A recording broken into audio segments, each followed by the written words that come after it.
네, 감사합니다. 네, 이제 열강을 해주신 우리 성부와 성자와 성령의 이름으로 아멘. 사랑의 주님, 오늘 이렇게 우리를 은혜의 잔치에 초대해 주시니 감사드립니다.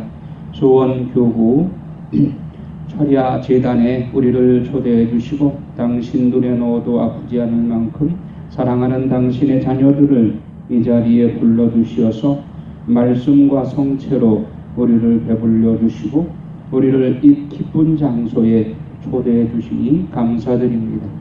시작하는 시간부터 마치는 시간까지 주 성령께서 함께해 주시고 더욱이 내일이면 성령 강림 대축일을 맞는 우리들에게 성령께서 우리 마음에 임하시어서 냉랭한 우리 마음을 성령의 불로 뜨겁게 불태워 주시고 우리를 그리스도의 거룩한 모습으로 변화시켜 주셔서 그리스도의 향기가 넘쳐 흐르도록 우리를 이끌어 주시옵소서. 그리하여 우리의 생각이 그리스도의 거룩한 생각으로 변화되고 우리의 시선이 예수님의 긍휼의 시선으로 변화되어서 세상을 바라보는 시선이 구원이 필요한 모든 영혼들을 그리스도의 측은지심으로 바라볼 수 있는 우리들이 되게 하여 주시옵소서. 우리의 입술이 당신의 말씀을 선포하는 거룩한 입술이 되게 하여 주시옵시고 우리의 손길이 당신의 창조의 손길이 되어서 우리의 손길이 닿는 곳마다 당신의 창조의 놀라운 역사가 일어나게 하여 주시옵소서. 우리의 발길이 당신의 평화의 복음의 발길이 되어서 죽어가는 영혼들에게 당신의 생명의 말씀을 전하고 영생의 복음을 선포하는 복음 전달자가 되게 하여 주시옵소서. 그리하여 우리가 전신으로 주님을 증거하는 그리스도의 모습을 드러내게 하여 주시옵소서. 이 세상 혼탁한 사회 속에 거짓 속에 뒤섞여 있는 이 시대에 진리이신 당신의 말씀을 선포하고 죽어가는 영혼들에게 새 생명을 불어넣어주는 당신의 사도들이 되게 하여 주시옵소서. 성령께서 강림하시어 우리 마음을 불태워 주시고 뜨거운 열기가 식지 않도록 우리를 이끌어 주시옵소서. 이 철야 제날에 솔로몬의 제단을 불태웠던 당신의 성령의 불이 내리고 엘리야의 제단을 불태웠던 당신의 그 뜨거운 성령의 불이 이 제단에 내리게 하여 주시어서 이 자리에 참석한 모든 영혼들이 상처받은 영혼들의 상처를 예수님의 십자가의 거룩한 피 묻은 손으로 어루만져 치유하여 주시옵시고 우리의 육신적인 질병이 있다면 병마를 물러가게 하여 주시옵시고 성모님께서 당신의 만도 아래 지켜주시어서 어둠의 세력이 틈타지 않도록 우리를 당신의 생명싸개로 싸매어 주시옵소서. 첫 시간부터 마치는 시간까지 주 성령께서 함께하여 주시고 성모 성신께서 이 자리에 함께하여 주시어서 이 부족한 사제의 입술을 지켜주시고 하나님의 말씀만이 선포되고 인간의 말은 모두 감추어 주시옵소서. 이 모든 기도를 성모 성심을 통해서 우리 주 예수 그리스도의 이름으로 비나이다. 아멘. 성부와 성자와 성령의 이름으로 아멘. 반갑습니다. 네. 오래간만에 제가 하우엔 성지에 오게 됐는데 하우엔 성지는 저에게는 어떻게 보면 향수가 서려 있는 곳이라고 할 수 있습니다.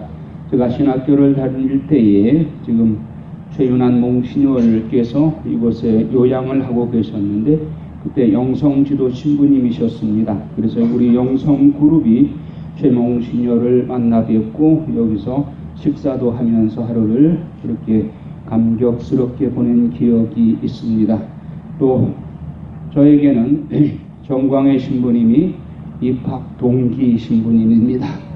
믿어지지 않겠지만 저 사람은 왜 저렇게 늙었냐 하면서 그러나 신학교에서는 삼촌뻘 되는 사람하고 조카뻘 되는 사람하고 같이 신학교를 다니는 수도 종종 있습니다. 제가 제 동창들보다 17살이 위였어요.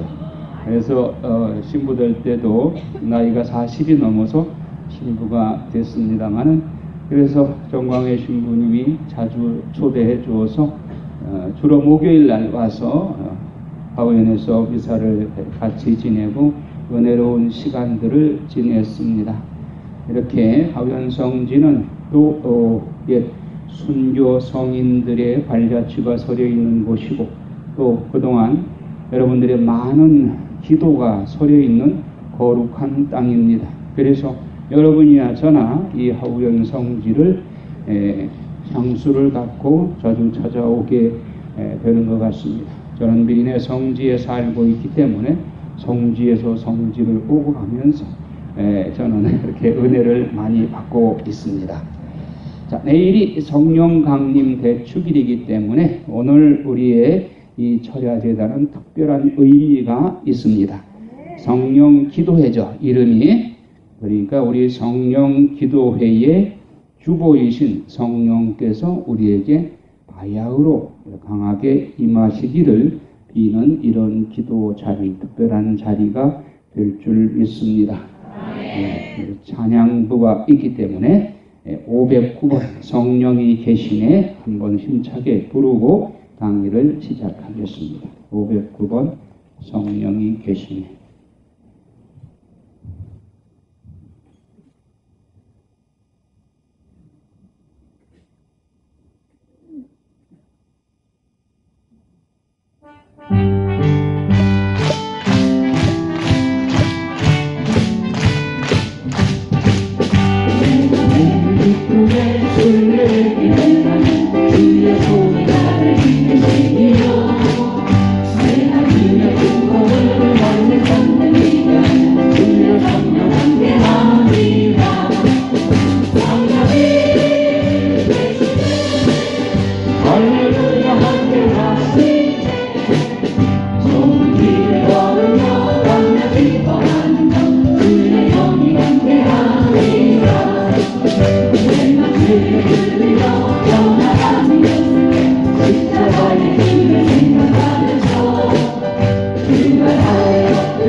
오늘 특별히 여러분들이 성모의 밤을 지냈기 때문에 더 의미가 깊습니다. 성모님과 성령님은 어떤 관계예요? 그래, 배필이시죠. 성모님은 성부의 사랑받는 딸이시고 성자의 어머니시요 성령의 짝이시죠. 그 성모님을 성삼위를 삼각형이라고 그럴 때 성모님의 점을 어디다가 찍을까요? 가운데. 성삼위의 가운데, 창조주이신 하느님의 가운데에 피조물이 유일하게 들어갈 수 있는 분은 성모님밖에 없죠. 그래서 예전에 돌아가신 임원기 안드레아 신부님이 성모님을 한국식으로 이름을 지어 부른다면 뭐라고 부를까? 뭐라고 그랬어요? 오케이. 왕이 점 찍은 여자. 구수록자가 임금왕 옆에 점 찍었잖아요. 그러니까 오키라는 거예요. 그럴듯하죠? 네. 자, 지금부터 강의를 시작하겠습니다. 네. 성삼위의 협력관계, 말씀과 성령의 역학관계라고 그랬는데, 하느님의 말씀과 성령의 역학관계, 어떤 관계인가? 밀접 불가분의 관계가 있어요. 그 관계에 대해서 오늘 좀 설명을 해보겠습니다. 성삼위의 협력관계, 성삼위께서는, 삼위일체 하느님께서는 서로 밀접 불가분하게 사랑으로 연결되어 있기 때문에 한 분이죠. 그러나 세위격을 갖추고 계시면서도 역할 분담을 하시면서도 얼마나 밀접하게 관계가 깊으신지 하나예요. 그래서 삼위일체인 겁니다. 그런데 그 성삼위의 서로 협력관계가 어떻게 이루어지는가? 창조 사업은 누가 주도적인 역할을 해요? 성부께서 주도적인 역할을 합니다. 하지만 성부 혼자서 하셨느냐? 성자와 성령께서 함께 협력하셨어요. 그래서 우리 인간을 만들 때 우리를 닮은 사람을 만들자 그러셨죠? 그 우리는 누구예요? 성부, 성자, 성령. 삼위가 함께 인간을 창조하실 때 협력하셨어요. 그러나 주도적인 역할은 어디까지나 창조주 하느님 아버지이시죠. 그럼 성자의 역할은 무엇이냐? 구원사업이다. 하느님께서 세 가지 사업을 하세요. 하느님도 사업하십니다. 세 가지 사업을 하셨어요. 무슨 사업? 창조사업, 구원사업, 성화사업. 그래서 구원사업은 성자가 주도적인 역할을 하셨다. 그럼 성자 혼자 구원사업 하셨느냐? 아니에요. 예수님이 세례 받으실 때 하늘이 열리고 성부 하느님께서 이는 내 사랑하는 아들이냐 그런 말씀하셨죠? 성령께서는 비둘기 형상으로 예수님 머리 위에 내려오셨어. 그러면 구원사업도 성부, 성자, 성령께서 함께 하셨지만 어디까지나 주도적인 역할은 성자께서 십자가에 못 박혀 죽으심으로써 구원사업이 완성된 것이다. 다음 성화사업은 성령께서 주도적인 역할을 하셨다. 하지만 성령께서 혼자 하신 것이 아니라 단독적으로 당신 마음대로 하신 것이 아니라 성부께서 파견을 하셔서 파견받으시고 성령께서 오셨고 그 파견은 또 성자께서 최근에 우리가 읽었듯이 부활 승천하시면서 내가 가면 너희들을 내 대신 보호해줄 보호자 성령을 하느님 아버지께 청하여서 보내주겠노라 하고 가셨죠. 그러니까 성부께서 파견하시고 성자께서 요청하시고 그래서 성령께서 오셔서 하신 역할은 뭐냐?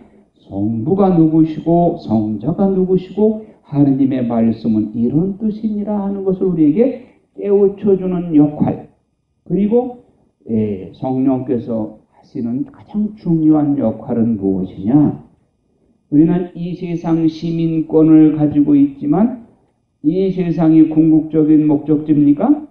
우리의 궁극적인 목적지는 어디예요? 천국이에요. 그런데 천국 시민권이 필요하죠. 천국 시민권 따기가 쉬워요? 어려워요? 미국 시민권 따기도 어려워요. 그런데 미국 시민권은 천국 시민권에 비하면 될 것도 아니에요. 어느 게 더 좋아요? 천국 시민권. 그 천국 시민권 따기 위해서 성령께서 우리에게 그 방법을 가르쳐 주신단 말이에요. 오늘 성령께서 천국 시민권을 따기 위해서 어떻게 해야 될 것인가를 가르쳐 주시려고 이 자리에 저를 불러주셨는데 오늘 이 강의가 중요해요? 안 중요해요? 천국 시민권 따기 위해서 이 강의를 잘 들으셔야 된단 말이에요. 그런데 여러분들 졸음마귀가 여러분들을 졸리게 만들 수 있어요. 그러니까 졸지 않도록 성모님께서 우리를 깨워주시고 두 귀로 쫑긋 세우고 오늘 천국 시민권 따기 위한 비결을 꼭 가슴에 새기도록 이렇게 하시기 바랍니다. 자, 성부가 성자도 파견하셨고 성령도 파견하셨어요. 성자를 파견하신 이유는 구원 사업을 위해서 파견하셨어요. 그래서 성자께서 이 땅에 오셨죠. 그 오신 날을 뭐라고 그래요? 성탄절이지 뭐예요. 그렇죠? 성탄절. 예수님이 사람으로 세상에 오셨으니까 사람으로 오려면 탄생하셔야 된다. 사람으로 사람으로 태어나야 되잖아요. 그래서 그것이 성탄절인 것이죠. 예, 그걸 강생구속, 성자께서 이 땅에 강생하시어서 인류를 구속하셨다. 강생구속, 4대 도리 중에 하나입니다. 예, 예수님이 이 땅에 탄생하신 것을 기념해서 성탄이라고, 육화된 성탄절이라고 그런다. 성령께서도 성부의 명을 따라서 파견되었어요. 그분의 목적은 성화사업을 위해서다. 그런데 성령께서 이 땅에 오신 것은 뭐라고 그래요? 성령 성탄이라고 그래요? 아니죠. 성령 강림이죠. 왜냐하면 성령께서 사람으로 이 땅에 오신 것이 아니라 그냥 하늘에서 성령께서 이 땅에 파견받아 오셨으니까 성령 강림 이렇게 말하는 것이죠. 그러나 예수 성탄과 성령 강림은 똑같이 중요한 의미를 지니는 것이죠. 예, 이 땅에 성자가 오시고 또 성령께서 오셨다고 하는 엄청난 축복인 겁니다. 우리들에게 있어서는. 자, 그러면 성령이 오셔서 하실 역할이 무엇인가? 성령이 오실 필요가 있는가 없는가? 있어요 없어요? 없어요. 자, 성령이 오실 필요가 왜 있느냐? 예수님이 이 땅에 오셔서 십자가에 흘리신 보혈, 거룩한 보배로운 피로써 우리의 죄가 사해졌다. 죄사함을 받았죠? 죄사함을 받았는데 천국 시민권은 아직 못 받았어요. 그래서 천국 시민권 받기 위해서는 지금 이 상태로 천국 갈 수가 있는가? 여러분 가슴에 손을 얹고 한번 생각해 보세요. 이 모습 이대로 내가 천국 갈 수가 있겠는가? 남이 잘 되는 거 보면 시기심이 나고 남이 나한테 괴롭히고 힘들게 하면 막 분노가 일어나고 이 상태로 천국 갈 수 있을까요? 없어요. 그러니까 우리는 우리 마음속에 사탄이 준 7가지 죄성의 가라지 씨가 자라고 있어 속에. 여러분 이 자리에 앉아있는 모습 보면 다 천사 같아. 그런데 누가 옆에 가가지고 쿡 찔러봐. 그럼 왜 때려 하고 메이야가 나오죠. 이건 뭐예요? 이게 천사예요? 아니면 악마가 준 성격이에요? 예, 악마가 우리에게 뿌려놓은 7가지 가라지 씨가 우리 안에 숨어있기 때문에 예, 안 좋은 환경에 처하게 되면 그게 숨어있는 것이 불뚝불뚝 튀어나온단 말이에요. 이거 그대로 가지고 천국 갈 수 있어요? 없어요. 그거 뿌리 뽑도록 도와주기 위해서 오신 분이 성령님이시다. 그래서 그분이 성화은총, 성화라는 게 우리를 거룩하게 원죄 이전에 거룩한 상태로 만들어주기 위해서 도와주시는 분이 성령이시다. 그래서 우리가 이런 7가지 죄성을 가진 이 상태에서 쇄신될 필요가 있기 때문에 그래야 천국 시민권을 받을 수 있기 때문에 성령께서 우리에게 오실 필요가 있다. 성령은 받아도 되는 거예요? 안 받아도 되는 거예요? 예, 꼭 받아야 되는 거예요. 예. 예? 예. 자, 그래서 이 성화 사업을 위해서 성령께서 오셔서 우리에게 주신 은혜가 몇 가지예요? 7가지. 성령 7은 한번 더 해볼까요? 성령 7은 뭐예요? 그러니까 성령 7은하고 성령 열매하고 헷갈리는 분들이 있어. 벌써 사랑 그러세요. 사랑은 7은이에요? 열매예요? 열매. 7은 슬기, 통달, 의견, 굳셈, 지식, 효경, 두려움. 자, 내일이 성령 강림 대축일인데 여러분들 성령 7은을 달라고 청해야 될 거 아니에요. 그런데 내가 뭘 줄까 하는데 7가지 은사도 외우지 못한다면 성령께서 어떻게 주셔? 적어도 성령 7은은 외우셔야 되겠죠? 예, 그래야 침이 안 걸려요. 성령 7은을 꼭 외우셔서 내게 필요한 것이 무엇인데 특히 나에게 부족한 것이 7은 중에 어느 부분이니까 네, 이거 주십시오. 아니면 몽땅 다 주십시오. 그래도 외우긴 외워야지. 그냥 몽땅 다 달라고 그러면 무성의한 거예요. 성령께 우리가 청할 때 그래도 슬기통달의 의경 굳셈 지식 효경 두려움 7가지 그래도 외워서 성령께 달라고 청해야 성의가 있는 것이죠. 그렇죠? 자, 그 다음에 성령 칠은을 받고 나 혼자 그냥 그걸로 누리라는 거예요? 아니면 열매를 맺는 생활을 하라는 거예요? 열매를 맺어야죠. 자, 요한복음 15장에 예수님께서 나는 포도나무요 너희는 가지다 말씀하셨죠? 그럼 포도나무는 관상수입니까? 과실수입니까? 과실수. 그러면 과실수가 멋부리면 그거는 꼴불견인 거예요. 자기가 과실수이면서 관상수 흉내를 내면 그거는 꼴불견인 거예요. 그러면 우리는 어떻게 하든지 열매를 많이 맺도록 노력해야 되겠죠. 성령께서 우리에게 칠언을 주셔서 하느님이 나에게 기대하는 것은 열매를 많이 맺으라는 거예요. 성령의 열매. 자, 성령의 열매 9가지만 외워볼까요? 사랑, 기쁨, 평화, 인내, 친절, 선행, 진실, 온유, 절제. 나는 공동번역으로 외웠어요. 그러니까 어쨌든 간에. 자, 이렇게 9가지 열매를 여러분들이 기억하고 그 열매를 맺으려고 노력을 해야 되겠죠. 실은만 꿀떡 삼키고 열매를 맺질 못한다면 마치 포도나무가 잎만 무성하고 열매 못 맺는 포도나무와 같다. 그럴 때 주인은 어떻게 한다고 그러세요? 가지를 잘라버리고 불구덩이에 집어넣는다. 우리가 열매 맺지 못하는 신앙일 때는 이렇게 되는 거예요. 자, 그래서 성령 칠언을 구해야 되겠고 성령의 열매 맺는 생활을 해나가야 된다. 그런데 우리는 태어날 때부터 죄인으로 태어나요? 아니면은 원죄 없이 태어나요? 죄인으로 태어나요. 그러니까 죄인으로 태어나기 때문에 죄 짓는 게 당연한 거예요. 그러니까 왜 죄를 짓느냐고 삿대질할 것이 아니라 내가 원래 죄인으로 태어났기 때문에 죄 지을 수밖에 없다. 그럼 어떻게 해야 될 것이냐? 지금 얘기했듯이 우리가 태어날 때부터 아담의 원죄를 타고나기 때문에 죄인으로 태어나요. 그러면 그냥 그대로 나는 죄인으로 태어났으니까 죄 짓는 게 당연하니까 나 죄 짓는 거 말리지 마라. 그러면 안 되죠. 그렇죠? 그럼 죄 안 짓도록 노력을 해야 되는데 그렇게 되면 우리 안에 죄의 뿌리가 있어. 죄의 뿌리를 아까 뭐라고 그랬어요?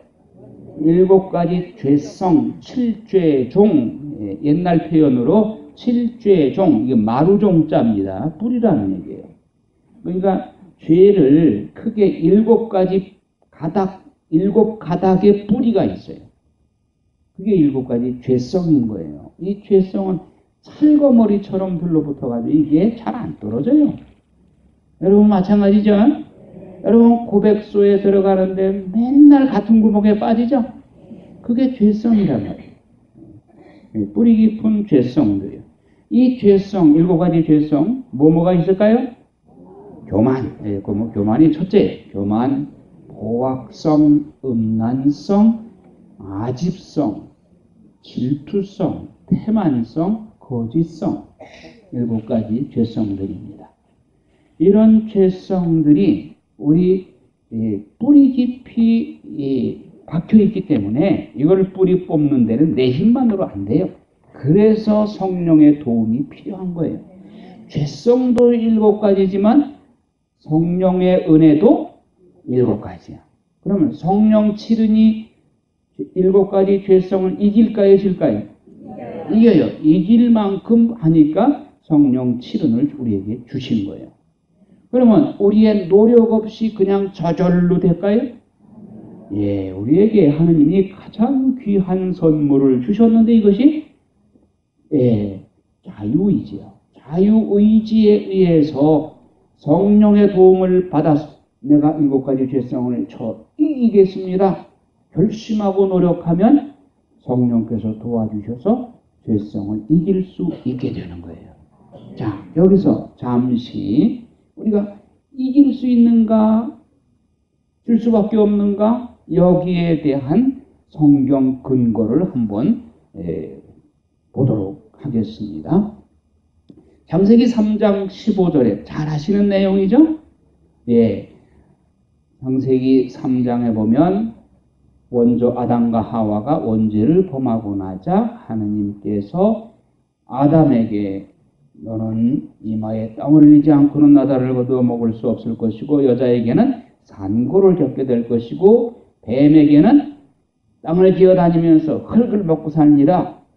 그리고 너는 여자와 여자의 후손의 발뒤꿈치를 물려고 하다가 여인의 발에 네 머리를 밟힐 것이다. 그렇게 됐죠. 자, 그러면 발뒤꿈치를 물려고 하는 것이 치명상이에요? 아니면 머리를 밟는 것이 치명상이에요? 머리가 밟히는 게 치명상이죠. 그러면 누가 결국 이긴다는 얘기예요? 여인과 여인의 후손이 이긴다는 거죠. 뱀, 즉 사탄의 권세를 여인과 여인의 후손이 이길 것이다 하는, 이건 희망이에요, 절망이에요? 희망이에요. 희망이에요. 이 희망의 복음을 소위 원복음, 브로토 반젤로, 원복음이라고 그러는 겁니다. 그럼 복음이라는 말이 무슨 뜻이냐? 복음, 에반겔리온이라고 하는 그리스 말인데, 에반겔리온이라는 말의 원래 의미가 무엇인가? BC 490년에 아테네라고 하는 조그만 도시 국가가 있었는데 페르시아라고 하는 거대한 제국이 있었어요. 페르시아 제국의 다리우스 1세 황제가, 왕이 아테네 조그만 도시를 집어삼키려고 침공을 했어요. 병력으로 한 10배가 넘는 병력으로 아테네를 공격하려고 이 마라톤 해전이라고 그러는데 거기서 전투가 벌어졌는데, 자, 아테네 시민들은 우리는 내일이면 우리가 식민지가 되겠구나. 우리는 다 죽었다. 그렇게 걱정을 하면서 발을 동동 구르고 있을 때에 아테네의 군인들이 우리는 죽으면 죽으리라. 나가서 결사대로 페르시아 군대와 싸워서 속전속결로 페르시아 군대를 기적적으로 이겼어요. 이 기쁜 소식을 지금 아테네 시민들이 잠도 못 자고 발을 동동 구르고 걱정하고 있는데 빨리 가서 전해야 되겠다. 그래서 병사 하나가 그 거리가 얼마나 42.195km예요. 얼마나 먼 거리예요. 그 거리를 달려갔어요. 달려가서 아테네 시민들이 우리가 이겼습니다 하는 승전보를 전하고 심장마비로 쓰러져서 죽었어요. 그래서 그걸 기념해서 생긴 스포츠가 마라톤 경기야. 그래서 마라톤 경기의 거리가 42.195km예요. 그래서 이 승전보를 에반겔리온이라고 한다. 복음이라고 한다. 그러면 우리가 지금 사탄과의 전투인 이 영신전쟁, 우리 영신전쟁 하고 있죠? 이 영신전쟁에도 승전보가 있겠죠? 아까 창세기 3장 15절에 우리의 희망, 여인과, 즉 성모님과 여인의 후손, 예수님과 그리고 오늘의 우리들이 사탄, 뱀의 머리를 밟아 이길 것이라고 하는 희망적인 복음이 전해졌죠. 이걸 아까 브로토 반젤로라고 그랬죠. 이게 바로 에반겔리온, 승리의 기쁜 소식. 그러면 전투의, 즉 아테네의 승전보가 더 기쁜 소식이에요? 아니면 우리가 사탄을 쳐 이길 수 있다고, 이긴다고 하는 이 승전보가 더 기쁜 소식이에요? 사탄을 쳐 이긴다는 이 소위 복음, 우리의 영신적인 이 복음이 더 큰 승전보이죠. 그래서 이 복음이라는 에반겔리온이라고 하는 말이 원래 승전보다, 사탄과의 영신전쟁에서 우리가 승리한다는 복음이다. 자, 그러면 이 성경에 어디에 과연 이런 말씀이 승전보가 나올까요? 신약성경에?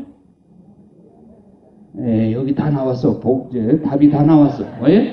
요한복음 16장 33절. 한번 성경 찾아볼까요? 한번 성경을. 옳지. 성경. 네. 성경을 여러분들은 다 마스터했는가 봐. 안 가지고 다녀. 자, 요한복음 16장 33절 찾아서 한번 읽어봅시다.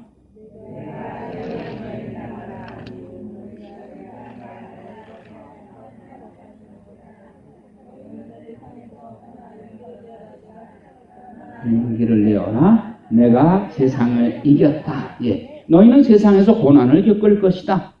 그러나 용기를 내어라. 왜? 내가 세상을 이겼다. 이길 것이다예요. 이겼다 해요.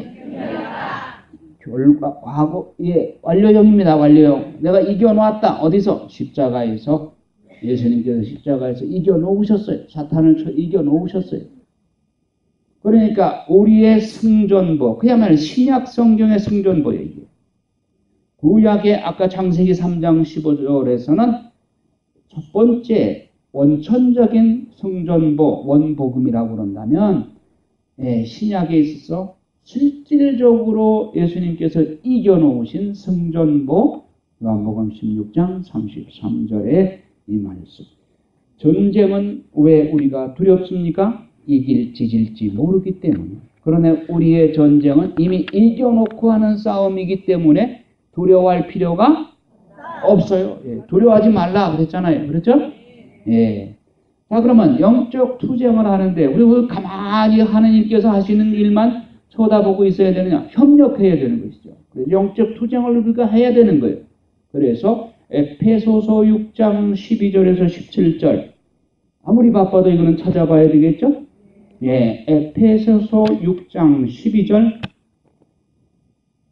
읽을까요?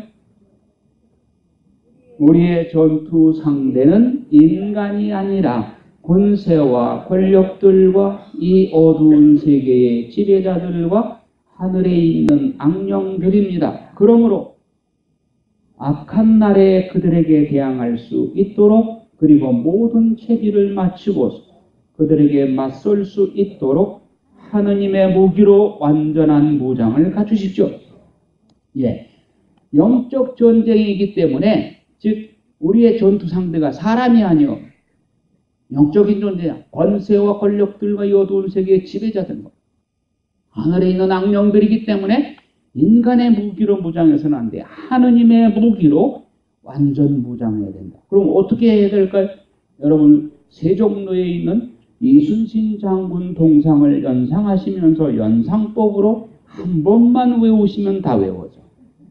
다리에는 이순신 장군 연상하시고, 다리에는 평화의 신을 신고, 허리에는 진리의 허리띠를 동여매고, 가슴에는 정의의 갑옷을 입고, 머리에는 구원의 투구를 쓰고, 왼손에는 믿음의 방패를 잡고, 원수 마귀가 쏘는 불화살을 막아내고, 오른손에는 성령의 칼 곧 하느님의 말씀을 쥐십시오.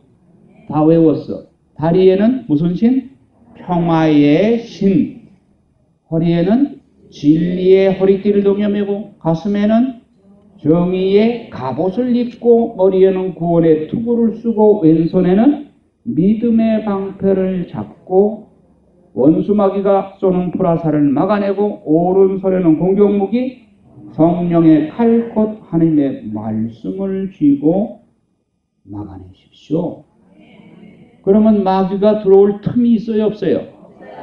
그러니까 이순신 장군 갑옷 입고 있으니까 어디 마귀가 들어올 틈이 있어요? 이렇게 하나님의 무기로 무장하라는 겁니다. 그런데 여기서 중요한 것은 왼손에는 믿음의 방패, 오른손에는 성령의 칼 곧 하나님의 말씀. 하나님의 말씀은 공격무기요. 공격무기. 예수님이 40일 엄제 순환 때 마귀가 3번 유혹했죠. 그때마다 예수님께서 성경에 기록되어 있다. 사람이 빵만으로 사는 것이 아니라 하나님의 입에서 나오는 말씀으로 사느니라. 예, 말씀으로 다 물리쳤죠. 공격무기요. 성령의 칼 곧 하느님의 말씀이다. 그래서 전신갑주를 입고, 전신갑주는 한자 표현입니다. 온 몸을 갑옷으로 무장하라 그겁니다. 그러면 자, 영적 투쟁의 무기를 소개해 드리겠습니다. 요한묵시록 12장 11절. 제가 여기서 말씀드리는 성경 구절은 그야말로 요절이야, 요절.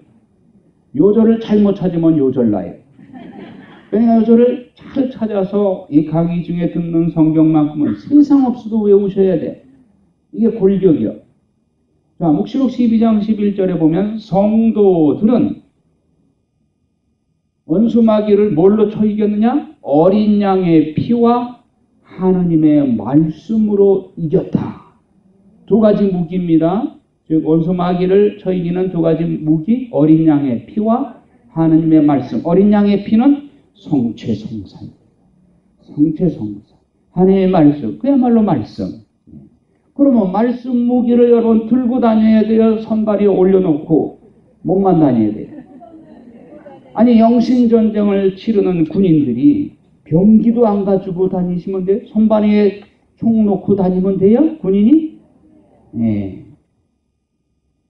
여러분 다 외우시는가 봐. 그러니까 성경이 무거워서 여러분들 안 가주시지? 개신교보다 무겁죠? 예. 그 이유가 되나요? 무거운 게 좋아요? 가벼운 게 좋아요? 그것도 양보를 안 하셔. 예. 개신교보다 성경이 많은 거 더 좋으시죠? 그런 개신교 신자들은 가벼워서 다 들고 다니고 우리는 무거워서 안 들고 다니나? 예.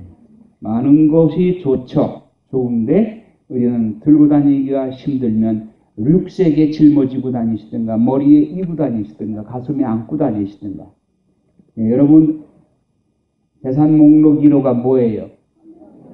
그 성경이 재산 목록 1호라면서 잃어버릴까 봐 집에 거의 간직해 놓고 다니시는가? 이제 안고 다니셔요? 예. 자, 그러면 묵시록 12장 11절에서 두 가지 중요한 무기를 소개해 줬습니다. 어린 양의 피, 즉 성체성사와 하느님의 말씀. 나는 이것을 갖다가 두 가지의 기가 막힌 약이라고 이름을 지었습니다. 성체는 영생불사약이야. 영원히 죽지 않는 약이요. 이게 내가 과장된 표현인가? 요한복음 6장 51절을 보세요. 나는 하늘에서 내려온 빵이다. 이 빵을 먹는 사람은 영원히 죽지 않는다. 영생불사약이 아니에요. 영생불사약이요. 그런데 이 빵은 곧 나의 살이다. 예수님이 그러셨죠. 그렇죠? 그러면 성체야말로 영생불사약인 거예요. 그 다음에 하나님의 말씀. 이 하나님의 말씀은 만병통치약이야. 근데 이 만병통치약은 두 첩을 반드시 먹어야만 돼요. 구약과 신약이에요. 그러면 이 만병통치약 그리고 영생불사약 이 두 가지 약이 시중약국에 있던가요? 없어요. 하나도 없어요. 여러분들은 오늘 공짜로 걷어오도 가시는 거예요. 이 두 가지 약, 기가 막힌 이 두 약을 여러분들 반드시 가슴에 안고 가시기 바라요. 자, 만병통치약이 구약과 신약인데 구약 너무 그냥 복잡하고 막 전쟁 나오는 얘기만 많고 하나님은 그냥 징벌, 구약의 하나님은 엄하신 하나님이고 신약의 하나님은 죄인도 죽을 죄인도 다 용서해 주시고 구약의 하나님이 신약에 오셔가지고 예과 천선하셨나? 다른 분이에요? 같은 분이에요? 같은 분이에요. 구약을 엄하신 하나님을 그저 벌주기 좋아하시는 전쟁 좋아하시는 하나님이라고 생각하는 사람은 잘못 읽은 거예요. 구약을. 수박꽃 핥기로 잘못 읽은 거예요. 구약 성경 안에서 하느님의 자비와 사랑 그리고 하느님의 피눈물로 쓰신 편지라고 하는 것을 깨닫지 못한다면 10번 읽어서도 잘못 읽은 거예요. 구약 성경 안에서 하느님의 눈물을 볼 줄 알아야 되고 하느님의 호소하시는 돌아오라 돌아오라 호소하시는 목매인 하느님의 음성을 들을 수 있어야 되고 하나님의 인간을 부르시는 목매인 그 음성을 들을 줄 알아야 구약을 제대로 이해하신 분이에요. 구약의 하나님, 신약의 하나님과 똑같은 분입니다. 똑같이 사랑과 자비가 넘치는 분인 거예요. 구약은 신약의 예표요 그림자요, 신약은 구약의 실체입니다. 그러니까 구약 없이 신약이 있을 수 없고 신약 없는 구약은 안고 없는 찐빵이에요. 그러니까 구약과 신약은 밀접 불가분의 관계에 있는 거예요. 따라서 신구약을 넘나들면서 여러분 신약 성경에 바울 사도도 그렇고 예수님도 그렇고 구약의 성경 내용들을 얼마나 많이 인용했어요. 구약을 모르면 신약을 이해할 수가 없는 거예요. 그러니까 나는 신약 전공이다. 그리고 구약은 그러니까 신약만 잘라가지고 다녀. 그거 아니에요. 그렇게 하면 안 되는 거예요. 그건 팔다리 잘라가지고 다니는 거 마찬가지예요. 자, 말씀의 능력. 지금 말씀과 성령의 관계에 대해서 큰 테마가 말씀과 성령의 관계입니다. 그런데 우선 말씀의 능력부터 보자. 히브리서 4장 12절. 역시 요절 중에 요절입니다. 네. 다 같이 읽어볼까요? 하느님의 말씀은 어떤 쌍날 칼보다도 날카로워 관절과 골수를 쪼개고 영과 혼을 발라내요. 마음속 숨은 비밀도 드러냅니다. 그 유교에서도 공자님도 병을 뭐라고 그랬냐? 불인, 안이불자, 어질인자, 불인이라고 그랬어요. 그래서 공자님이 인이라고 하는 거는 우리가 우리 식으로 표현하면 뭐 선이라고 말해도 상관없어요. 그러니까 병이 왜 생겼느냐? 어질지 못해서, 즉 선하지 못해서 마음이 꼬부라져서 생긴 것이다. 병은 마음에서부터 오는 것이다. 이런 뜻입니다. 자, 우리가 원죄 이전에 병이 있었어요? 아담과 하와 에덴에서 살 때 원죄 이전에 병이 있었어요? 없었어요? 없었어요. 죽음도 없었어요. 원죄 이후에 생긴 보속이요. 죄와 병, 질병은. 그렇다면 원죄는 왜 생겼습니까? 하느님의 말씀을 순종했기 때문에, 불순종했기 때문에. 그러면 하느님의 말씀을 불순종한 것을 선하지 않은 것이라고 불선이라고 말할 수 있고, 그 불인 똑같은 말입니다. 그러면 그런 하나님의 말씀에 불순종한 것이 바울 사도의 말씀에 의하면 욕심이 잉태하면 죄를 낳고 죄가 장성하면 죽음을 낳는다. 욕심이 커지면 죄를 낳고 죄가 장성하면 죽음을 낳는다. 결국은 하나님의 말씀을 불순종한 것이 결국 욕심이 자라서 죄를 낳게 되고 죄가 결국은 죽음을 가져오게 됐다. 적은 죽음인 질병도 마치 거기에서 가지치기 한 거예요. 죽음이라는 보속에서 가지치기 한 것이 질병이다. 그러면 거슬러 올라가서 우리가 말씀을 순종하게 되면 이런 죽음 혹은 질병의 보속으로부터 해방될 수 있는 것이죠. 그러니까 여러분들 주변에 가만히 보세요. 병 걸린 사람들을 가만히 보면 마음에 틀림없이 큰 충격을 받거나 또 마음에 큰 고통 그리고 마음에 큰 상처들 이런 것이 계기가 돼서 육신질병으로 오게 된 경우를 많이 보게 됩니다. 그렇다면 우리가 흔히 치유은사 말씀들 많이 하는데 물론 치유은사 있습니다. 신약의 고린도서관에 나오는 그 은사자가 있죠. 그런데 가장 근본적이고 틀림없는 방법은 말씀에 순종하는 거예요. 그리고 여러분들이 말씀을 생활화하는 거예요. 미사성제가 두 개의 식탁으로 되어 있죠. 하나는 말씀의 식탁, 하나는 성찬의 식탁. 그러면 말씀의 식탁에서 여러분들이 말씀을 하루에 3끼 밥 먹듯이 양식으로 여러분을 말씀 양식을 매일같이 꼭꼭 씹어 먹게 되면 여러분들의 몸이 무엇으로 변할까요? 말씀이 살이 되어 오신 분이 누구예요? 예수 그리스도. 여러분 음식 먹은 대로 살이 되는 거죠? 여러분, 말씀 양식을 여러분들이 매일 꼭꼭 씹어 먹게 되면 그 말씀이 여러분들이 살이 돼. 그러면 말씀이 살이 되어 오신 예수 그리스도로 변하세요. 예수 그리스도가 이 세상에 사실 동안 병 걸렸어요? 그런 적 없었어요. 그러면 여러분들의 몸이 말씀과 성체로 여러분들의 살이 되어 버린다면 말씀과 성체로서 여러분들의 몸이 그리스도의 몸으로 변하게 되게 되고 질병도 천리말리 떠나가게 되는 거예요. 질병이 바로 우리가 말씀 불순종에서부터 온 씨앗인 것이다. 맺힌 것이다. 이렇게 말할 수가 있습니다. 그래서 하느님의 말씀은 아까 히브리서 4장 12절에 어떤 쌍날 칼보다 더 날카로워서 관절과 골수를 쪼개고 영과 혼을 발라낸다고 그랬어요. 쌍날 칼보다 날카로워서 관절과 골수를 쪼갠다는 말은 무슨 말이냐? 시비곡직, 선과 악을 판단하는 기준이 곧 하느님의 말씀입니다. 옳고 그른 것, 굽은 것과 곡직, 굽은 것과 곧게 펴는 것, 즉 옳고 그른 것과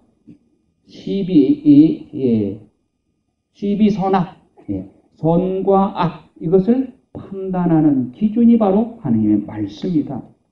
여러분, 이 세상의 기준으로 선과 악, 시비곡직을 정확하게 판단할 수 있습니까? 이 세상은 여론에 의해 결정해, 투표로 결정해. 투표가 진리를 결정합니까? 아무리 다수결로 결정했다도 거짓을 다수결로 결정할 수도 있단 말이에요. 그것이 민주주의의 하나의 위험성인 거예요. 진리는 다수결로 결정하는 게 아니에요. 진리의 기준은 진리 자체이신 하나님의 말씀, 그리고 예수 그리스도이죠.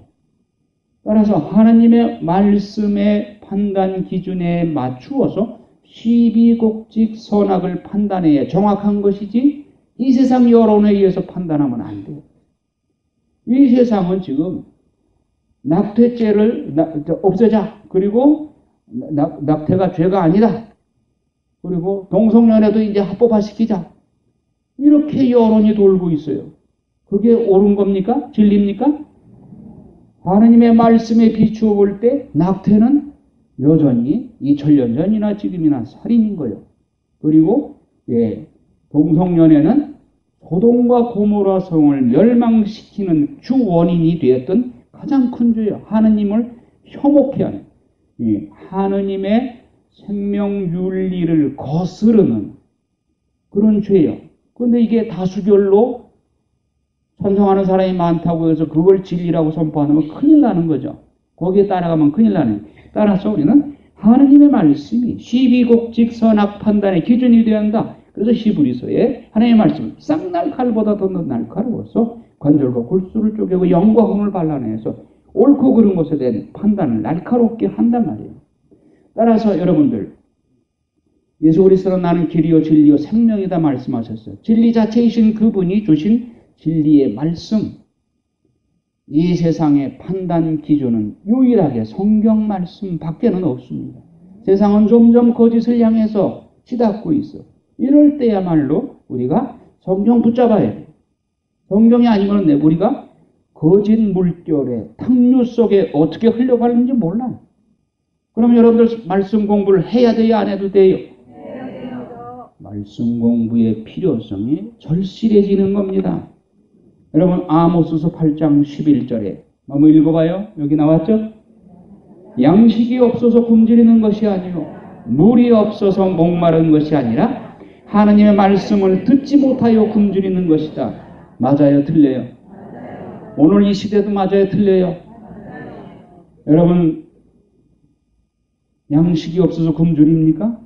물이 없어서 목마릅니까? 하나님의 말씀을 듣지 못하여 굶주리는 것입니다. 우리 영혼이 기갈 들려 있고 굶주림에 기아에 지금 허덕이고 있어. 우리 영혼들이 예수님 당시에 예수님이 보시니까 군중들이 예수님의 말씀을 들으려고 수천 명의 군중들이 몰려다녀. 이리 몰려다니고 저리 몰려.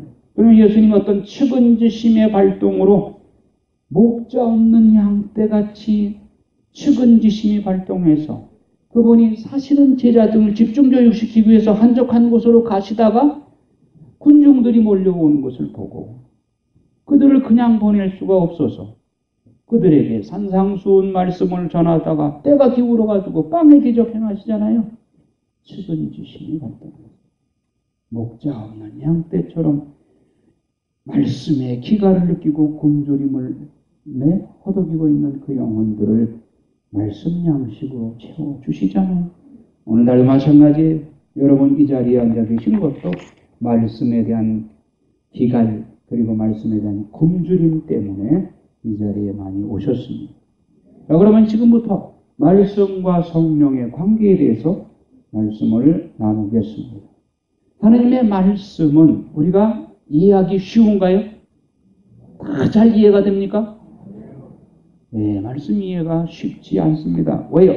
말씀은 하느님께서 주신 것이고 우리는 피조물인 인간이기 때문에 하느님의 말씀을 인간의 이성으로 다 깨달아 알 수 있어요? 없어요? 없어요. 하느님의 코드로만 이해해야 돼요. 하느님의 코드요. 삼위일체의 하느님인 성령께서 우리에게 오셔서 하느님의 말씀을 하느님의 코드로, 성령의 코드로 우리에게 깨우쳐 주셔야만 하느님의 말씀을 이해할 수 있습니다. 여러분 성령 기도회에 오신 여러분들은 다 기본 성령 세미나를 통해서 성령의 불을 받으신 분이요. 그렇죠? 여러분들은 성령의 불을 받았어요. 그런데 그 성령의 불이 성령 세미나 받고 안수 받을 때 눈물 콧물 쏟으면서 뜨거웠던 그 열기가 지금도 식지 않고 그대로 뜨겁습니까? 식었어요. 그러면 그것을 지속시키려면 어떻게 해야 되는가? 성령과 말씀의 관계를 비유로 표현한다면 성령은 불쏘시개예요. 불쏘시개는 장작을 불 붙이기 위해서 미리 붙여주는 것이죠. 그럼 불쏘시개만 떼서 24시간 난로를 뜨겁게 태울 수 있어요? 없어요. 불쏘시개는 장작에 불 붙이는 역할만 해.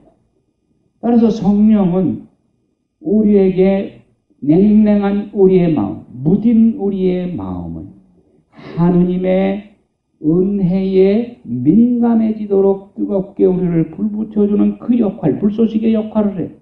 그러면 거기에 장작을 넣어줘야 되는데 그 장작이 바로 말씀이다. 말씀 장작, 요새 말로 말하면 기름을 넣어줘야 불쏘시개인 성령께서 우리 가슴에 말씀 장작에 불을 붙여서 계속 지속적으로 뜨겁게 우리의 마음의 열기를 뜨겁게 달구어 줄 수 있는 거예요. 성령의 불을 통해서 로고스가 레마로 내 가슴을 뜨겁게 달구어 줄 수 있는 것입니다. 자, 로고스. 이것은 하느님의 말씀이라고 하는 객관적인 말씀을 두고 하는 말이에요. 로고스. 로고스가 사람이 되어 오셨다. 말씀이 사람이 되어 오셨다. 요한복음 1장 1절에. 그건 객관적인 하느님의 말씀을 표현하는 거예요. 레마는 무엇이냐? 그 말씀이 내 안에 들어와서 내 마음을 불붙여주고 내 가슴에 뜨겁게 역사하는 것을 말해요. 비유적으로 표현하면 로고스는 밥상에 놓인 음식이요. 아직 내 입에 안 들어갔기 때문에 그 음식이 내 살이 될 수 있어요? 없어요? 없어요. 그런데 레마는 무엇이냐? 그 음식을 바야흐로 내가 먹어서 내 몸에 들어가서 내 살과 피가 되는 거예요. 이게 레마예요. 이렇게 쉽게 설명해도 못 알아들으면 내가 어떡하겠어? 알아들었죠? 로고스와 레마의 관계. 로고스는 밥상에 차려놓은 음식. 그거 바라보기만 해가서는 맛도 모르고 그것이 내 살이 안 돼. 그 말씀을 내가 섭취해서 내 몸에 살과 피가 돼서 내 몸을 뜨겁게 성령의 불로 달구어 줄 때, 그 말씀이 내 안에서 살아 운행할 때 그것이 레마다. 루카복음 24장에 엠마오의 두 제자에게 예수님이 같이 걸어가실 때에 예수님이 그들에게 구약으로부터 당신에 관한 말씀들을 다 설명해 주었죠. 그러니까 그 두 제자가 뭐라고 그럽니까? 예수님이 우리에게 설명해 주셔서 우리 가슴이 얼마나 뜨거웠던가. 요게 레마인 거예요. 여러분 성경 말씀을 읽을 때 때로는 가슴이 뭉클해지고 뜨거워지고 가끔 막 눈물이 왈칵 쏟아지고 그럴 때 있죠. 그게 바로 레마로 되는 거예요. 로고스인 말씀이 내 안에 들어와서 내 살과 피가 되어서 내 것이 되는 거예요. 그래서 하나님의 말씀은 살아있고 능력이 있어서, 그래서 쌍날칼보다 날카롭다고 하는 히브리서 4장 12절의 그 말씀이, 하나님의 말씀은 죽은 문자가 아닙니다. 어제 읽은 그 내용을 오늘 내가 다시 읽어도 그 말씀이 살아 움직이기 때문에 어제 역사했던 그 내 마음 안에 움직였던 그 내용과 또 다르게 오늘 또 다른 부분에서 내 가슴에 터치해서 내 마음에 레마로 뜨겁게 불 붙여줄 수 있어요. 어제는 그냥 밍밍하게 읽었는데 오늘 그 내용을 다시 읽으니까 오늘 가슴이 울컥하면서 눈물이 쏟아지면서 하나님의 은혜에 대해서 너무너무 감사한 생각이 들어. 그 말씀 안에서 나는 착한 목자다. 착한 목자는 자기의 양들을 위해서 목숨을 바친다. 어느 날 이 기절을 읽을 때 예수님이 나를 위해서 목숨을 바쳐주셨구나. 이게 그냥 가슴에 와서 뭉클해. 그리고 눈물이 쏟아져. 이게 레마인 거예요. 하나님의 말씀은 살아있고 능력이 있어요. 언제 다 우리에게 역사하실 수 있는 것입니다. 자, 말씀의 지속적인 소위 기름 공급으로 내 성령의 궁전이죠. 내 성전에 성령의 불이 꺼지지 않고 식지 않게 해주는 거예요. 그래서 성령의 도움으로만 말씀을 깨닫게 됩니다. 하나님과 코드가 같으신 성령께서 우리를 도와주셔야만 하나님의 말씀을 깨달을 수 있고 이해할 수가 있는 것입니다. 성령의 도움이 없이는 말씀을 이해할 수가 없어요. 따라서 성령 받고 말씀을 읽으니까 당신의 말씀이 어찌 이리 단지요. 하나님의 말씀이 그렇게 달게 느껴지죠. 그리고 막 말씀이 확 내 가슴에 와닿아. 성령 받고 나면 그게 바로 성령께서 내 안에서 역사하시는 것입니다. 자, 성령의 은사 활용. 성령의 은사는 다양하게 여러 가지가 있다는 고린도전서에 말씀하고 있습니다. 그런데 그 중에서도 특히 말씀의 지식은사 있죠? 말씀의 지식은사는 무엇이냐? 하느님의 말씀을 이해할 수 있는 능력을 주시고 하느님의 말씀을 남에게 설명하고 전교할 수 있는 능력을 우리에게 주시고 하느님의 말씀을 상대방의 설득력 있게 이해시켜주는 능력이 있어요. 그러면 이 은사가, 지식은사, 말씀의 지식은사가 제일 필요한 사람들이 누굴까요? 신부님들이지. 그렇죠? 강론이 하느님의 말씀을 설명하고 이해시키고 그래서 상대방으로부터 감동을 일으키게 하는 이런 능력, 이게 말씀의 지식은사인 거예요. 여러분, 이거는 말재주하고 전혀 다른 겁니다. 세상의 옹변술이나 말재주하고 정치인들의 그 말장난하고 전혀 다른 겁니다. 이거는 성령의 능력이에요. 성령의 은사예요. 말씀의 지식은사. 여러분도 구해야 되겠지만 성직자들은 더더욱이 강론은사를 구해야 됩니다. 지식은사, 말씀의 지식은사. 다음에 말씀의 지혜은사. 비슷비슷한데 지혜은사 다른 것입니다. 하나님의 지혜, 즉 하나님의 말씀의 지혜은사의 대표적인 예를 성경에서 뽑자면 솔로몬이 명판결을 내렸죠. 한 아이를 두고 두 엄마가 싸우죠. 그때 솔로몬이 뭐라고 그럽니까? 반쪽에서 둘 나누어 줘라. 그랬더니 진짜 엄마가 아닙니다. 저 여자한테 주십시오. 그러니까 솔로몬이 이 여자가 진짜 엄마니라 아기를 그 엄마에게 주어라. 기발한 아이디어잖아요. 그렇죠? 예, 요게 바로 말씀의 지혜 은사입니다. 천상적 지혜지 이게 인간의 지혜가 아니에요. 자, 신약에 있어서 요한복음 8장 1절에서 10절 간호하다 붙잡힌 여인에게 예수님께서 진퇴양난인데 그때 무슨 말씀을 하십니까? 너희 중에 죄 없는 사람이 먼저 저희 여인에게 돌을 던져라. 아, 기가 막힌 말씀이죠? 그러니까 나이 많은 사람부터 돌을 내려놓고 다 떠났다. 그런 진퇴양난의 궁지에서 예수님의 그 기발한 아이디어, 그것은 말씀의 지혜의 은사인 겁니다. 우리가 세금을 바쳐야 됩니까? 말아야 됩니까? 그러니 가이사르의 것은 가이사르에게, 하느님의 것은 하느님께 바쳐라. 이것도 역시 말씀의 지혜의 은사인 것입니다. 자, 말씀과 성령의 관계를 지금 보고 있습니다. 예.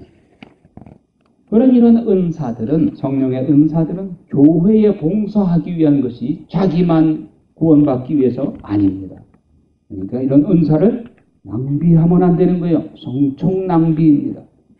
그래서 이런 은사자들이 자기 것인 양 자랑하면 하느님의 은사를 도적질하는 거예요. 하느님에게 영광을 돌려드려야 되는 거예요. 원래 내 것이 아닌데 하느님께서 우리가 거저 주셨으니 거저 베풀어야 되는 것이죠.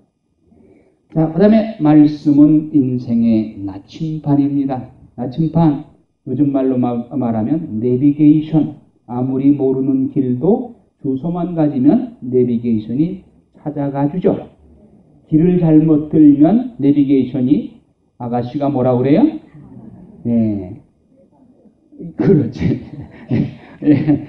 길을 잘못 들었으니까 재탐석합니다. 그래서 유턴하십시오. 그러죠? 네, 길 잘못 들면 그렇게 유턴하라고 지시해 주는 분이 말씀이다. 하나님의 말씀. 그래서 우리 인생의 나침반은 무엇이냐? 시편 1, 2편입니다. 시편 1편 행복하도다. 누가? 하나님의 말씀을 주야로 묵상하는 사람. 하나님의 말씀을 주야로 묵상하는 사람은 가끔 생각날 때마다 말씀을 묵상하는 사람이에요? 예. 주야장창. 예. 주야장창 하나님의 말씀을 붙잡고 매달리는 사람이 행복한 사람인 거예요. 예. 여러분 그렇게 합니까? 그러면 선반 위에서 내려놔야지. 가장 가까운 곳에 1m 이상 말씀을 띄우면 안 돼. 언제든지 말씀을 펴줄 수 있어야 돼.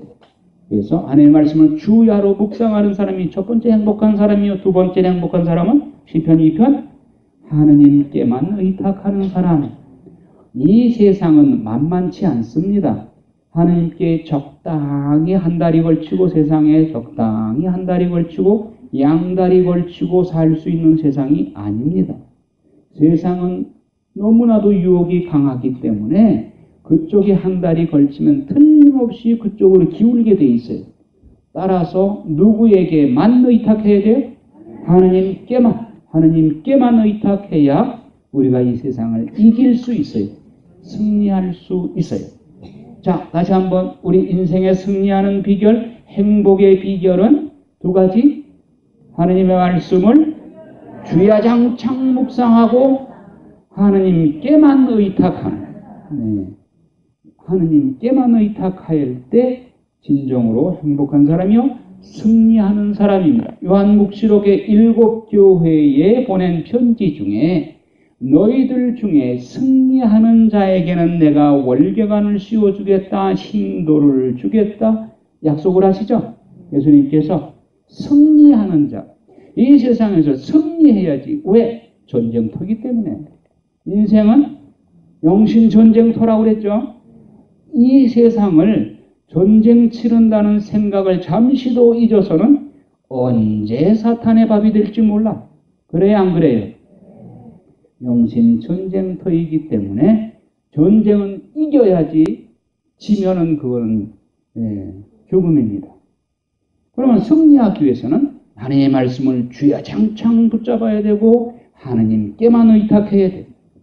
그러니까 시편이 150편까지 있지만 그 중에 딱 요 두 가지 기준에 의해서 하느님께만 의탁하고 하나님 말씀을 주야로 묵상하는 사람은 성공하고 그렇지 않은 사람은 물에 빠져가지고 SOS를 하나님께 보내면서 살려주십시오, 다윗도 그러잖아요.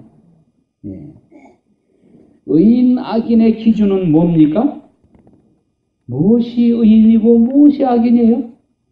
지금까지 내가 말씀을 목 놓아 외쳤는데 하나님의 말씀에 순종하는 사람이 의인이요, 하나님의 말씀에 불순종하는 것이 악인이요. 이 세상의 기준하고 달라요. 저 사람은 법 없이 사는 사람, 그리고 법 없어도 살 수 있는 사람, 그리고 저 사람은 교회 안 나가도 구원받을 거야. 천만의 말씀, 만만의 콩떡. 하나님의 말씀을 알고 순종하는 사람이 의인이요 선인이요, 하나님의 말씀을 불순종하는 사람이 곧 악인이요. 여러분, 어떤 사람이 죽을 때 예수님을 믿고 천국 가십시오 그런데 나는 이 세상에 누구를 억울하게 한 적도 없고 내가 나쁜 말 한 적도 없고 그야말로 옆에 사람이 봐도 참 법 없이 살았던 사람이요. 그런데 예수님은 안 받아들이겠다. 그 사람 천국 갈 수 있을까요? 없을까요? 아니, 내가 미국을 가려고 그러는데 미국 대통령을 대통령으로 인정하지 않는 사람이 또 미국 국법을 인정하지 않으면서 미국 시민권 딸 수 있어요? 그러면 천국의 대통령은 누구예요? 예수님이요. 그럼 그 예수님을 안 받아들이는데 천국에 받아줄까요? 아니, 그 사람이 천국을 거부하는 거예요. 예수님이 안 받아들이기보다 자기가 거부하는 거예요. 예수님의 천국 신권, 통치권을 인정하지 않고 자기가 천국을 거부하는 사람이에요. 그런 사람은 하나님은 인간의 자유의지를 존중하기 때문에 천국 싫다는 사람 억지로 끌고 들어가지 않습니다. 자, 말씀 공부 신명기 31장 9절에서 13절 내가 만든 말인가? 신명기에 있는 말인가? 이런 구절도 있었나? 자, 신명기 31장 보십시오.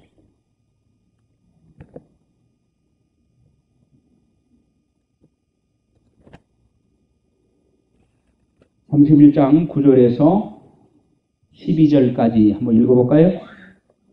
모세는 이 율법을 써서 주님의 계약궤를 나르는 레위 자손 사제들과 이스라엘의 모든 원로들에게 주었다. 그리고 모세는 그들에게 이렇게 명령하였다. 7해마다 곧 탕감의 해로 정해진 때마다 초막절에 온 이스라엘이 주 너희 하느님 앞에 나아가려고 그분께서 선택하시는 곳으로 모여올 때 너희는 이 율법을 온 이스라엘 앞에서 똑똑히 읽어야 한다. 너희는 남자와 여자와 어린이를 가릴 것 없이 온 백성과 너희 성 안에 있는 이방인까지 불러 모아 그들이 듣고 배워 주 너희 하느님을 경외하고 이 율법의 모든 말씀을 명심하여 실천하게 해야 한다. 자, 뭐라고 그랬어요? 7년마다 초막절에 온 이스라엘 백성과 이방인들까지 남녀노소 본국인 이스라엘 본국인과 이방인 모두 말씀 강좌를 열어서 가르치고 듣고 배우고 주 너의 하느님을 경외하고 그 말씀을 명심하여 성실히 실천하여라 이 말씀입니다. 자, 이 내용이 무슨 말이에요? 적어도 7년에 한 번 말씀 강좌를 해서 그 말씀을 남녀노소 본국인 이방인 할 것 없이 뭐예요? 모든 사람에게 이 말씀 공부를 시켜서 그 말씀을 통해서 하나님을 경외하고 그 말씀을 성실히 실천하도록 하여라. 권고사항입니까? 명령입니까? 명령이에요. 모세를 시켜서 명령한 거예요. 그러면 적어도 여러분들 7년에 한 번씩 성경 통독하고 성경 강의를 듣고 그 성경 말씀을 실천하도록 노력합니까? 한 사람밖에 대답을 안 해요. 해야 돼요? 안 해도 돼요? 해야 되는 거예요. 잊어서는 안 되는 거예요. 우리 가톨릭이 지금 냉담자가 너무 많은데, 그럼 냉담자 회도하는 시킬 방법은 뭐냐? 아무리 본당에서 이벤트를 많이 해도 그건 일회성이요. 말씀 공부, 말씀 회복 밖에는 없다고 예, 이 소위는 목 놓아 외치는 바입니다. 자, 그 다음에 신명기 28장에서 30장에 무슨 말씀이 있느냐? 하느님이 우리 인간에게 준 최대의 선물은 무엇이냐? 자유의지예요. 그래서 하느님은 자유의지를 존중하셔. 그래서 하느님께서 내가 너희 앞에 축복과 저주, 행복과 불행의 길, 생명과 죽음의 길을 내놓는다. 너희가 선택하여라. 절대로 강요하지 않으셔. 선택해라. 사는 길이 있고 죽는 길이 있고 축복받는 길이 있고 저주받는 길이 있고 행복한 길이 있고 불행한 길이 있다. 선택은 너희가 해라. 결론적으로 무엇이냐? 말씀에 순종하는 것이 축복의 길, 생명의 길, 사는 길이요. 말씀에 불순종하는 것이 저주의 길이고 멸망의 길이에요. 진리는 아주 단순해요. 간단한 데 있어. 그러면 이 말씀에 순종하기 위해서는 말씀을 알아야 돼요? 몰라도 돼요? 알아야 돼요. 그럼 알려면 어떻게 해야 돼요? 말씀 공부를 해야 돼요? 안 해도 돼요? 해야 돼요. 이렇게 외쳐도 말씀 공부, 그거는 나하고는 상관없어. 나는 공부는 제일 탤런트가 없어. 그러면 안 되는 거예요. 말씀 공부는 중고등학교 때 수학 공부한 거와는 다른 거예요. 자, 인생은 시간이 지났네. 어떡하지? 그냥 미완성으로 끝내요.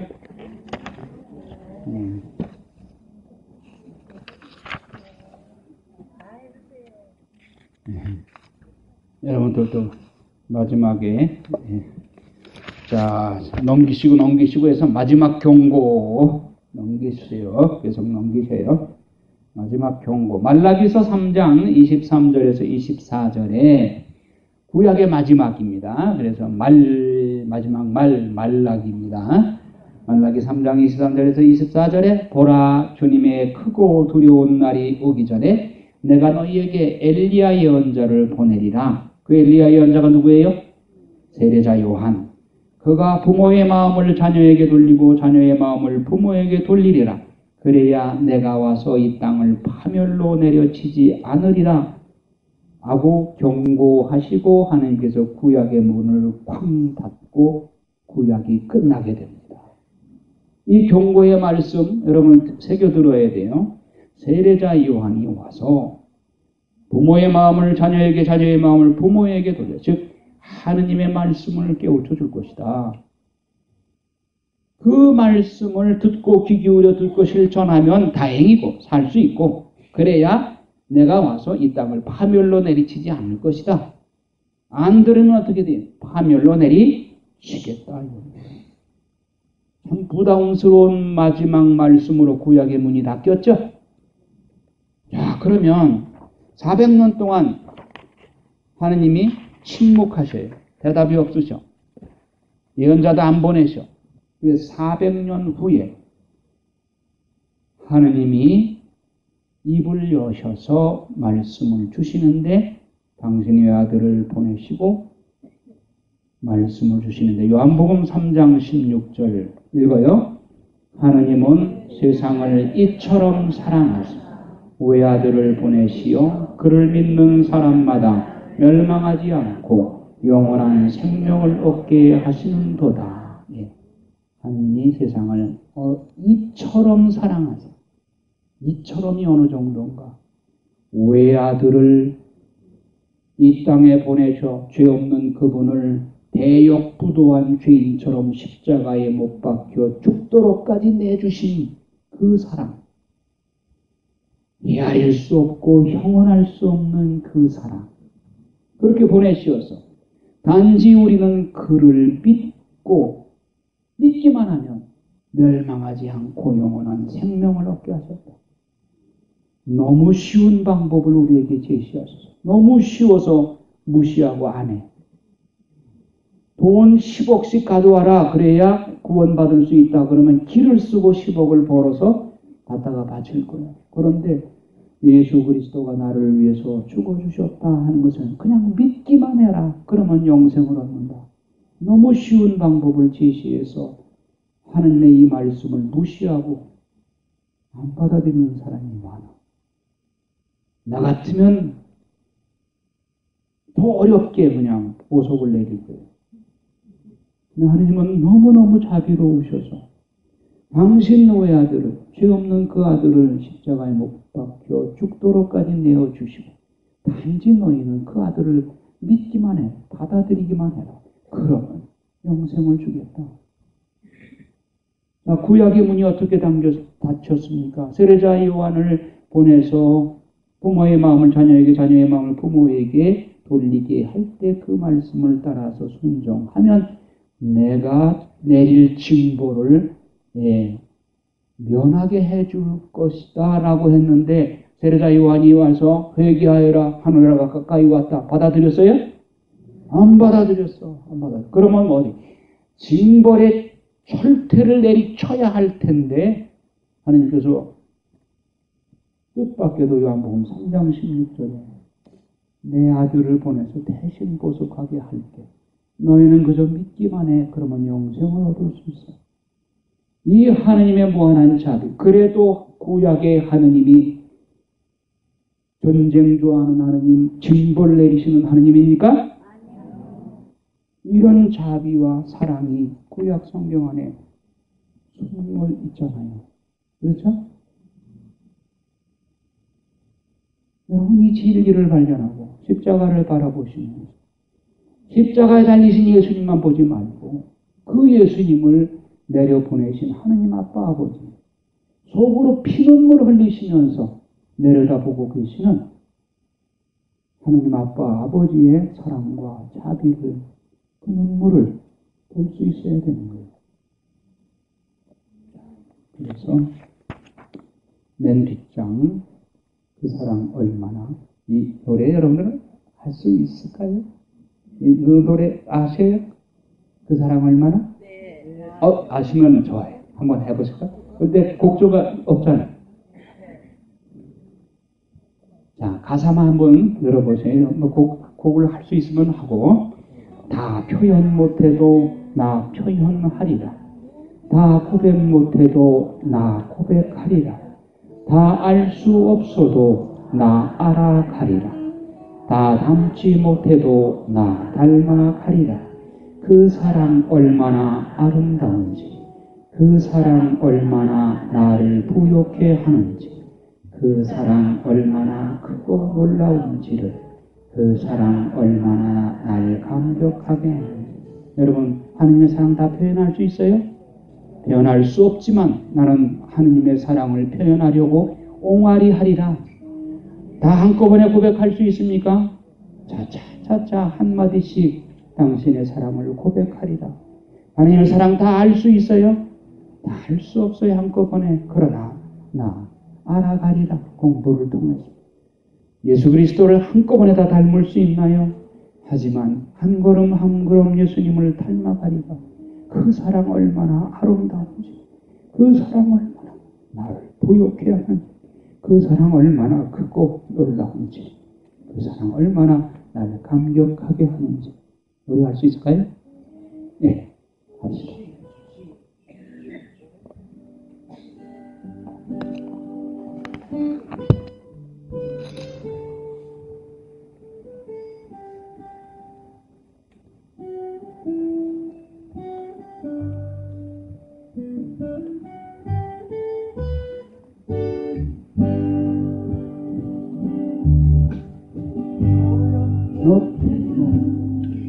나 표현하리라. 나 고백 못해도 나 고백하리라. 나 알 수 없어도 나 알아가리라. 나 닮지 못해도 나 닮아가리라.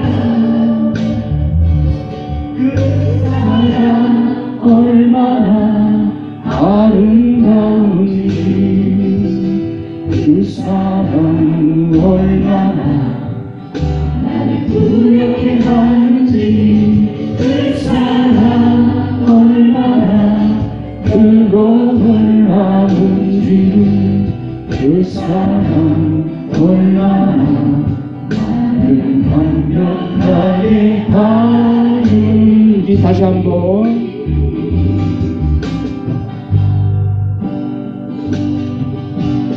표현 못해도 나 표현하리라 나 고백 못해도 나 고백하리라 나 할 수 없어 나 알아가리라 나 받지 못해도 너 하리라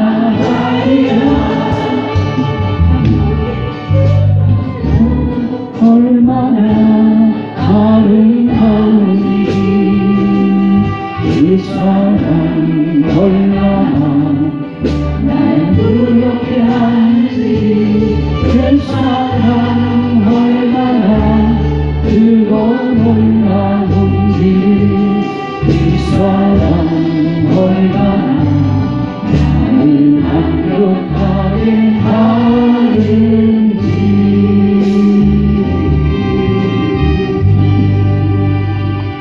사랑의 주님, 오늘 은혜의 자리에 우리를 초대해 주시고 이 시간 우리의 마음을 활짝 열어주시어서 오시는 성령께서 우리 마음을 당신의 궁전으로 삼으시고 우리 안에 거처하시어 우리를 성화시켜 주시옵소서.